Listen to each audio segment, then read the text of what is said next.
अगर आप network marketing कर रहे हैं या फिर कोई भी एमएलएम कर रहे हैं, कोई भी कंपनी में काम कर रहे हैं, तो ये वीडियो आपके लिए बहुत ज़्यादा हेल्पफुल साबित। इस वीडियो में मैं बताऊंगा कि आप कैसे अपना एक्सपीरियंस को शेयर करेंगे स्टेज के ऊपर। मैं बहुत सारे लोगों को देखता हूं कि स्टेज में जब जाते हैं अपना एक्सपीरियंस शेयर करने के लिए, तो वहां जाकर वो सिचुएशन को गड़बड़ा देते हैं, वो सिचुएशन को ऐसा कर देते हैं कि लोगों को उनका मैसेज समझ में आता ही नहीं है। इफेक्टिव तरीके से वो बात ही नहीं कर पाते, जो उसका जो ऑडियंस है वो समझ ही नहीं पाते, और उनका जो न्यू न्यू एसोसिएट होते हैं, वो जितने भी गेस्ट को लेकर आ रहे होते हैं उन्हें समझ में नहीं आता है, और उनका गेस्ट उसका प्लान को ज्वाइन नहीं करते हैं। तो हेलो एवरीवन, दिस साइट आला महमूद। अगर आप पहली बार आए हैं तो मैं बता दूं, इसी तरह का नेटवर्क मार्केटिंग का रिलेटेड वीडियोस मैं आप सभी के लिए रेगुलर लेकर आता रहता हूं। तो आप इस चैनल को तुरंत सब्सक्राइब कर लीजिए और बेल बटन को जरूर प्रेस कर दीजिएगा, नहीं तो आपसे फिर अगला वीडियो मिस हो जाएगा। तो सबसे पहले देखिए कि लोग, जब भी मैं देखता हूं कि लोग जैसे स्टेज में जाते हैं, अपना एक्सपीरियंस शेयर करने के लिए जाते हैं, उनको बुलाया जाता है, तो वो जैसे स्टेज में जाते हैं तो इफेक्टिव तरीके से अपने बारे में वो बता ही नहीं पाते हैं। उनका जो जर्नी होता है नेटवर्क मार्केटिंग में, उन्होंने 1 साल 2 साल 3 साल जितने भी उन्होंने काम किया है उसको सही तरीके से वो एक्सप्लेन नहीं कर पाते हैं, और जो नए गेस्ट आते हैं वो उस बात को समझ नहीं पाते हैं और वो कन्विंस नहीं होते हैं, और आफ्टर ऑल उनका क्लोजिंग अच्छा नहीं हो पाता है, उनका रिजल्ट। तो अगर आप ये सारी बातों को जानना चाहते हैं तो इस वीडियो को आपको अंत तक जरूर देखनी चाहिए। तो मैं आपको यहाँ पे इस वीडियो में 5 ऐसा मंत्र बताने वाला हूँ, 5 ऐसा स्टेप बताने वाला हूँ। अगर आप वो स्टेप को फॉलो करते हैं तो आप खुद एक इफेक्टिव स्पीकर बन सकते हैं, और इफेक्टिवली आप अपना एक्सपीरियंस को स्टेज में जाकर शेयर कर सकते हैं, ताकि लोग आपकी बातों से प्रभावित हो जाए, इम्पैक्ट हो जाए, आपका इम्पैक्ट लोगों के ऊपर पड़ जाए, और आपका अल्टीमेट जो पर्पस है, गोल है कि लोग आपके साथ ज्वाइन हो जाए और आपका बिजनेस ग्रो हो जाए, वो आपका हो जाएगा। तो सबसे पहले मैं आपको बताना चाहता हूं, जो मैं पर्सनली यूज़ करता हूं। मुझे कभी भी कोई स्टेज में बुलाया जाता है तो मैं वहां पे सबसे पहले क्या करता हूं कि मेरा जो सपोज आधे घंटे का या 1 घंटे का स्पीच रहता है, तो मैं अल्टीमेटली लोगों को समझाना क्या चाहता हूं, राइट? या फिर लोग आया है तो समझना क्या चाहता है। देखिए, लोग आया है अपना कोई ना कोई, उसका ज़िंदगी में एक पेन होगा। पेन मतलब कोई ना कोई जख्म होगा, कोई ना कोई दर्द होगा उसके ज़िंदगी में, और उस दर्द को वो यहाँ उस दर्द की दवा लेने आया है। कहने का मतलब हुआ कि उस पेन से उसको प्लेजर में जाना है, वो पेन को ख़त्म करना चाहता है। दैट्स वाई उसे यहाँ पे लेके आया गया है।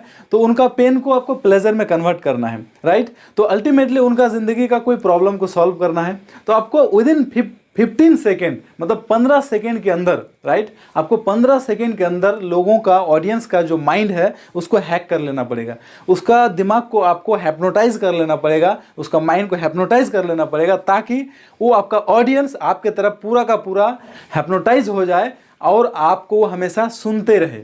तो इस रूल का नाम है 15 seconds trailer of your speech, right? 15 second का आपका टेलर होना चाहिए आपका स्पीच का, मतलब 15 सेकेंड में आपको वो बोल देना पड़ेगा जो वो चाहता है देखना।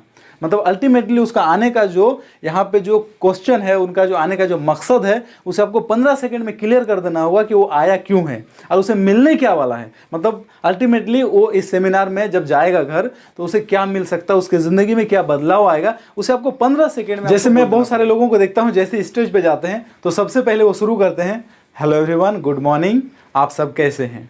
देखिए, ऐसा बिल्कुल आपको बोलना नहीं है, ये ट्रेडिशन चलता आ रहा है, ये पहले से चलता आ रहा है। आपको good morning, good afternoon, good evening ऐसा बोल के या नमस्ते नमस्कार बोल के आपका स्पीच बिल्कुल शुरू नहीं करना है। 15 सेकंड के अंदर में कुछ ऐसा बोलना है ताकि उसका प्रॉब्लम सॉल्व हो जाए। जैसे कि मैं क्या करता हूँ, जब स्टेज में जाता हूँ, तो अभी लॉकडाउन का सिचुएशन है, अगर मैं जाता हूँ या फिर किसी से मिलता हूँ, 10 15 20 आदमी के साथ मीटिंग हो रहा है, तो मैं जाते ही लोगों को बोलता हूँ, क्या इस लॉकडाउन में, इस महामारी में आप घर बैठे 2 घंटा या 3 घंटा ऑनलाइन आप पैसा कमाना चाहते हैं 20 से 30 हज़ार रुपया? मतलब जैसा ऑडियंस होता है उस अनुसार बात करते हैं, राइट? मतलब जैसा ऑडियंस होगा उस तरह का इनकम आपको फिट करना पड़ेगा। तो जब भी आप स्टेज में जाए तो आपको कुछ हैक्स यूज़ करना पड़ेगा, आपका सिचुएशन के अनुसार उसको क्या मिलने वाला है, उसका 15 सेकेंड के अंदर आपको हैक्स यूज़ करना है। आफ्टर ऑल उसके बाद आप जो है गुड मॉर्निंग, गुड इवनिंग, आप जैसे ही सेशन को स्टार्ट करते हैं उसके बाद आप कर सकते हैं, जो ट्रेडिशन है, जो नमस्कार नमस्ते करने की तरीका है, वो आप उसको फॉलो कर सकते हैं। लेकिन याद रखिए 15 सेकेंड्स रूल, राइट। 15 सेकेंड का रूल ये कहता है कि आपको टेलर दिखाना पड़ेगा। अगर आपका स्पीच 1 घंटे का है तो आपको 15 सेकेंड के अंदर में उस 1 घंटे का वैल्यू को आपको टेलर में दिखाना पड़ेगा कि अगर अंत तक आप मेरे साथ बने रहते इस मीटिंग में तो आपको ये सारा चीज़ मिल सकेगा, आपको मिल पाएगा। तभी आपका ऑडियंस आपके साथ इंगेजमेंट उसका बना रहेगा, ऑडियंस आपके साथ कनेक्टेड रहेगा और आपको पूरी ऑडियंस जो है आपको अंत तक सुनेगा। और second point is and your impactful introduction, right. आपका इंट्रो इतना धमाकेदार और इफेक्टिव होना चाहिए और इम्पैक्टफुल होना चाहिए। आप जब अपने बारे में बता रहे हो, बहुत सारे लोगों को देखता हूँ जब स्टेज में जाता है तो बात कैसे शुरू करते हैं, अपने बारे में जब बात करने की बारी आती है तो हेलो, मैं गुड मॉर्निंग, मेरा नाम XYZ है और मैं फलना जगह से हूँ और मैं ये काम कर रहा हूँ और मुझे अच्छा लगा, राइट। मतलब कोई इम्पैक्टफुल नहीं है, ऐसे बोलने की जरूरत नहीं। अगर आप ऐसे बोलेंगे तो लोग सो जाएंगे, लोग फिर सो जाएंगे।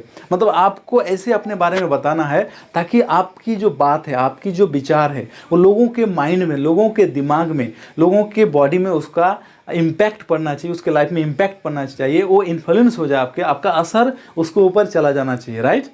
तो आपको ऐसे बोलना है जैसे कि हाय, मैं XYZ, आपका नाम बताइए और आप अपना नाम पूरा फुल बताइए। देखिए बहुत सारे लोगों को देखते हो कि फुल नेम नहीं बताते हैं। फुल नेम बताने से आपको यहाँ पे फ़ायदा क्या होगा, जैसे कि बहुत सारे आप ही के कास्ट का, आप ही के रिलीजन का, आपके नाम का सेम कुछ ऑडियंस आपका वहाँ पे बैठा हुआ होगा, राइट। मतलब आपका जो ऑडियंस होगा उनमें से कोई होगा, तो जैसे ही आप अपना नाम बोलेंगे तो अगर सेम नाम का कोई है या सेम टाइटल का कोई होगा तो वो व्यक्ति क्या करेगा, आपके साथ में वो ज़्यादा इंगेज रहेगा मीटिंग में, वो ज़्यादा आपके साथ कनेक्टेड हो जाएगा। आपको अपना फुल नेम बोलना है और एड्रेस भी आपको बताना है कि आप कहाँ से हैं, कहाँ से बिलोंग करते हैं। अच्छा, एड्रेस बताने में फिर आपको ये नहीं बोलना है कि मेरा घर फलना जगह है, पोस्ट फलना जगह है, वार्ड नंबर इतना है, मैं फलना सिटी से हूँ, मेरा स्टेट ये है वो है, नहीं ऐसे नहीं बोलना है। आपको सिंपली आप जिस सिटी से हैं, जैसे कि आप अगर दिल्ली से हैं तो दिल्ली, अगर आप सिलीगुड़ी से हैं तो सिलीगुड़ी, राइट। आप बिहार पटना से हैं तो पटना, आप बिहार किशनगंज डिस्ट्रिक्ट से हैं तो किशनगंज डिस्ट्रिक्ट, राइट। मतलब आपको कम से कम स्टेट का नहीं तो आपका सिटी का जो नाम है कम से कम उसे आप लीजिए। इससे क्या होगा, अगर उस सिटी के आसपास कोई बिलोंग करता है तो वो व्यक्ति भी आपसे कनेक्शन में रहेगा, राइट, वो भी आपसे कनेक्ट हो जाएगा। और जब आप अपने बारे में बताते हैं ना सिंपली तरीके से, तो लोग क्या होता है, प्रभावित होता है, लोगों को सच लगता है ये चीज़ें। और ये झूठ का बिजनेस बिल्कुल नहीं है, ये सच का बिजनेस है, राइट। तो आप सच बताइए लोगों को, अपने बारे में ज़्यादा से ज़्यादा आप बताइए लोगों को। एंड अगला पॉइंट है, third number point, that is why you joined this business और why you used all that products, right। आपने जो प्रोडक्ट्स जो यूज़ किया, जितने भी प्रोडक्ट यूज़ किया, या फिर आपने इस बिज़नेस को ज्वाइन किया, जिस बिज़नेस के एक्सपीरियंस आप स्टेज में जा रहे हैं शेयर करने के लिए, क्यों, आखिर क्यों ज्वाइन किया, मतलब आपका पेन एरिया क्या था और आपका उस पेन एरिया से आपको क्या प्लेजर मिला। पेन टू प्लेजर आपको वहाँ पे बहुत बढ़िया से डिफाइन करना पड़ेगा, लोगों को क्लियर करना पड़ेगा कि आपने क्यों ज्वाइन किया, right, why you join that, right. आपने वो बिजनेस को ज्वाइन क्यों किया, आपका कारण क्या, आपका मोटिव क्या था, आपका क्या लाइफ में ऐसा क्या आपका पेन एरिया था जो कहीं से सॉल्व नहीं हो रहा था, लेकिन इस बिजनेस में आने की वजह से आपका वो पेन एरिया प्लेजर में कन्वर्ट हो गया। तो वही आपका एक्सपीरियंस को आपको क्लियरली आपको शेयर करना पड़ेगा। सपोज आप एक स्टूडेंट थे, राइट, कॉलेज स्टूडेंट थे, तो आप कॉलेज स्टूडेंट थे तो आप ऐसा कुछ खोज रहे थे कि कॉलेज में पढ़ाई करते करते आप महीने का 10 से अगर 15,000 अगर कमा ले तो आपको घर से पैसे लेने की ज़रूरत नहीं पड़ेगी। तो आपका एक पेन एरिया था कि आपका ऐसा हो जाए तो घर से मांगने में शर्म लगता है, तो बड़ा हो चुका हूँ, राइट। तो एक आपका पेन था। आफ्टर ज्वाइनिंग दिस बिजनेस आप 15-20 हज़ार रुपया कमा रहे हैं, दैट इज प्लेजर। अगर आप कोई ऐसा बिजनेस कर रहे थे या ऐसा कहीं पे जॉब कर रहे थे, सपोज आपका 20,000 का सैलरी था, लेकिन वहाँ से आपका फैमिली स्टैंडर्ड लेवल पे नहीं चल पा रहा था, लेकिन आप ऐसा कुछ खोज रहे थे पार्ट टाइम कि आपको मिल जाए जहाँ से 20-30 हज़ार रुपया कमा सके, और आप खोज रहे थे, तो आपका वो पेन एरिया था और आपने इस बिजनेस को ज्वाइन किया तो आपको उतना इनकम आ रहा है, दैट इज योर प्लेजर।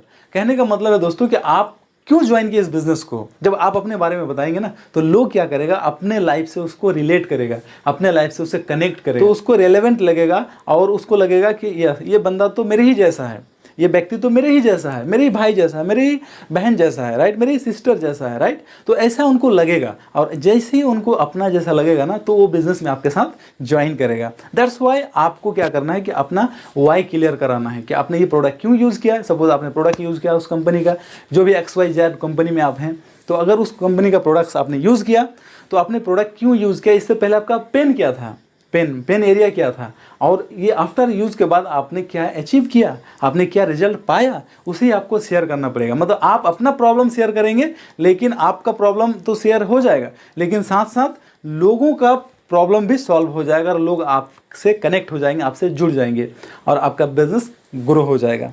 तो ये टिप बहुत ही काम का है, इस टिप को आप फॉलो कीजिए। 4th नंबर टिप है कि इमोशनल स्पीच, मतलब आपका जितना भी स्पीच होगा, चाहे 30 मिनट का हो, 20 मिनट का हो या 1 घंटे का हो, मतलब आपके स्पीच में इमोशनल होना चाहिए। इमोशनल होगा तो व्यक्ति आपका स्पीच को पूरा सुनेगा और उसका दिमाग में रजिस्टर्ड भी हो जाएगा। आप जरा सोचिए, आपको कौन सा मूवी आपके दिमाग में आज तक वो आपका प्रिंट हो चुका है, याद है आपको, राइट? क्यों याद है आपको वो सिनेमा? ड्यू टू कि वो एक इमोशनल सिनेमा था। इन इमोशनल सिनेमा हमेशा याद रहता है, इमोशनल स्टोरी याद रहते हैं। तो आपके जो स्पीच होगा उसमें आपका पेन एंड प्लेजर भी होना चाहिए और इमोशनली बात करना, ताकि लोग क्या हो, उससे कनेक्ट हो पाए, दिल से दिल तक पहुंचे बात। खाली ऐसा नहीं है कि आपने स्पीकर है, आपने कुछ भी बोल दिया, नो नेवर। आप ऐसा कुछ बोलिए, ऐसे इमोशनली उसको बोलिए, ताकि लोग उससे कनेक्ट हो पाए और वो अपने लाइफ से रिलेट कर पाए। और इमोशनल होना चाहिए, पूरा इमोशनल होना चाहिए। लोग जब सुनना शुरू कर दे आपकी कहानी, आपकी जीवनी, तो वो व्यक्ति पूरा इमोशनल हो जाए, भावुक हो जाए, राइट? तब वो व्यक्ति को कनेक्शन में बना रहेगा आपके साथ में, आपको कनेक्टेड रहना है उसके साथ और वो आपसे कनेक्टेड रहना चाहिए। आपका स्पीच ऐसा होना चाहिए। तो आप ध्यान रखिए हमेशा कि आप अपना स्पीच को पहले से प्रिपेयर कीजिए कि आप क्या इमोशनल इसमें डाल सकते हैं, ताकि लोगों का दिमाग में रजिस्टर्ड होना चाहिए, उसके दिमाग में बैठना चाहिए कि आपने क्या बोला, राइट? जब तक आपने उसके दिमाग में बैठेगा नहीं ना, तो आपका बात बोलना बिल्कुल बेकार हो जाएगा। दैट्स वाई आपने उसको इतना इमोशनल बनाना है। तो आप खोजिए कि आप कैसे उसको emotional. And 5th number point, that is PSS, मतलब प्रॉब्लम सॉल्विंग स्पीच। मतलब आपने आया स्टेज में और कुछ भी बोल दिया, नो नेवर, ऐसा बिल्कुल नहीं बोलना है। आपका स्पीच में आप खुद को ऑडिट कीजिए, खुद को एनालिसिस कीजिए कि आपका स्पीच से क्या किसी के लाइफ का कोई प्रॉब्लम सॉल्व हो रहा है, किसी का कोई पेन एरिया सॉल्व हो रहा है, या फिर मैं FM के तरह यूं ही बोले जा रहा हूँ, राइट? देखिए, लोग आपको क्यों सुनेगा? Why people will listen you. आपको लोग सुनेगा क्यों? जब तक आप इफेक्टिव तरीके से नहीं बोलेंगे, आप उसको एक स्टोरी के माध्यम से नहीं बोलेंगे और उसका इम्पैक्ट लोगों पे नहीं पड़ेगा और लोगों का प्रॉब्लम सॉल्व नहीं होगा, तो आपका स्पीच लोग क्यों सुनेगा? जरा आप सोचिए। आप उस मूवी को देखना पसंद करते हैं जिस मूवी में आपको कोई एंजॉय नहीं मिलता है, कुछ सीखने को नहीं मिलता है, आपको हंसाता नहीं है? बिल्कुल नहीं। दैट्स वाई लोग आपके सुनेगा क्यों? आपका PSS होना चाहिए, मतलब प्रॉब्लम सॉल्विंग स्पीच होना चाहिए। आपको ऐसा स्पीच आपको पहले से लिखना पड़ेगा या आपको इमोशनली आपको उसको बनाना पड़ेगा, ताकि आपका ऑडियंस आपके साथ इमोशनली कनेक्ट हो जाए और उसका कोई ना कोई प्रॉब्लम सॉल्व हो। देखिए, जब आप बैठे रहेंगे ना, जब आप बोल रहे होंगे स्टेज में, तो आपका ऑडियंस हर तरह का होगा। जैसे कि आपका 18 साल का भी ऑडियंस होगा, राइट? यंग यूथ होगा बहुत सारा। हो सकता है कि आपका 50 साल का एज का भी हो सकता है 70 साल का भी हो सकता है 30 साल का भी हो। मतलब हर एज का लोग वहाँ पे स्टेज में आपको देखने को मिलेगा, वहाँ पे आपका ऑडियंस आपका बना रहेगा। तो आपका स्पीच आपको इस तरीके से बोलना है कि हर किसी के लाइफ का वो प्रॉब्लम सॉल्व हो जाए। आपको इस तरीके से आपका अपना स्पीच को रेडी करना होगा ताकि हर किसी का। इसी तरीके से दोस्तों, आपको अपना स्पीच में PSS होना चाहिए, प्रॉब्लम सॉल्विंग स्पीच होना चाहिए। ऐसा नहीं है कि आपने कुछ भी बोला। इस तरीके से आप अपना स्पीच को आप पहले रेडी कीजिए, उसके बाद आप बोलिए। प्रैक्टिस कीजिए, घर में प्रैक्टिस कीजिए, आईने के सामने जाकर प्रैक्टिस कीजिए, उसके बाद आप जाइए और अपना स्पीच को शेयर कीजिए।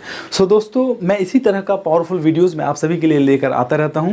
तो अगर आप पहली बार आए हैं तो फिर मैं कहना चाहता हूं कि चैनल को तुरंत सब्सक्राइब कर लीजिए और आप जितने भी आपका ग्रुप है, व्हाट्सएप ग्रुप, आप जरूर उसमें शेयर कीजिए ताकि दूसरों को भी ये नॉलेज मिले। तो मैं ऐसी पावरफुल वीडियोस आप सभी के लेकर आता रहूँगा। Till the time, go change maker.